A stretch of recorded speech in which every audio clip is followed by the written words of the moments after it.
Hello everyone, welcome back to my YouTube channel and finally তোমাদের জন্য নিয়ে আসলাম travel of Dhaka episode 2। তো ঢাকায় আসার দ্বিতীয় দিনই আমরা চলে গিয়েছিলাম ঘুরতে একটা ড্রিম পার্কে।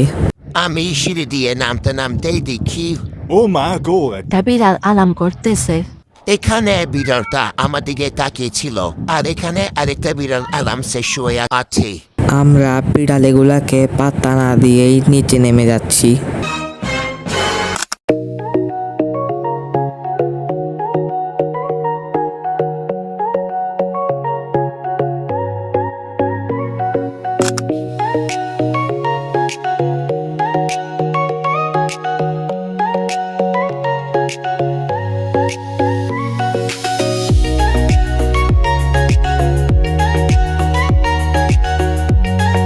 ফাইনালি চলে আসলাম পার্কে।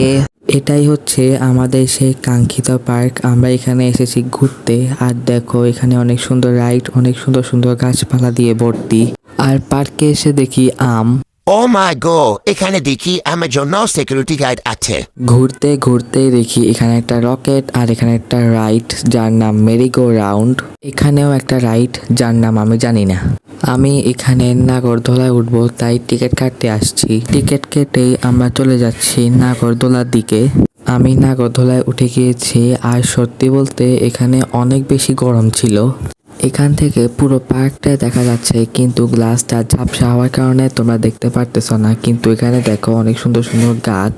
আমি জানালার অন্য সাইডে তোমাদেরকে দেখাচ্ছি।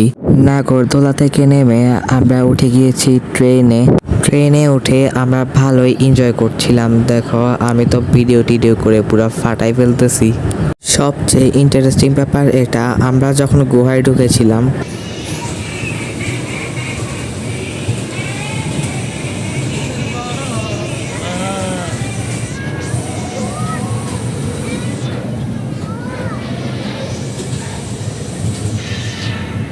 সত্যি বলতে গুহায় ঢুকে আমি অতটাও ভয় পাইনি, কারণ গুহার ভিতরে কি ছিল, হুদাই শুধু ভুতুটের আওয়াজ আর কঙ্কাল কয়েকটা ছিল, শেষ।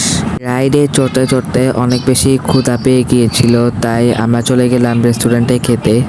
এটাই হচ্ছে রেস্টুরেন্ট। আমরা এখানে খেতে বসে পড়েছি। এখানে লাইটগুলো অনেক বেশি ভালো লেগেছে আমার কাছে। এরপর আমাদের খাবার চলে আসলো। আমরা অর্ডার দিয়েছিলাম চিকেন আর চাউমিন। এরপর চলে আসলো লাচ্ছি। এরপর ওয়াশরুমে গিয়ে দেখি। ও মাই গো, অনেক বড় একটা মাছের আয়না। এরপর খাওয়া দাওয়া শেষ করে আমার বোন বলছিল এই রাইডে উঠবে, তাই ওকে রাইডে উঠিয়ে দিলাম। সত্যি বলতে আমরা সবাই অনেক টায়ার্ড ছিলাম, তাই আর কোনো রাইডে উঠি নাই। আমাদের ঘোরাফেরা শেষ, তো এখন আমরা চলে যাচ্ছি বাসায়। আমার আজকে ব্লগ ছিল এতটুকুই। ইনশাল্লাহ দেখা হবে নেক্সট কোনো একটি ব্লগে। ততক্ষণ পর্যন্ত সুস্থ থাকো, ভালো থাকো, আল্লাহ হাফেজ।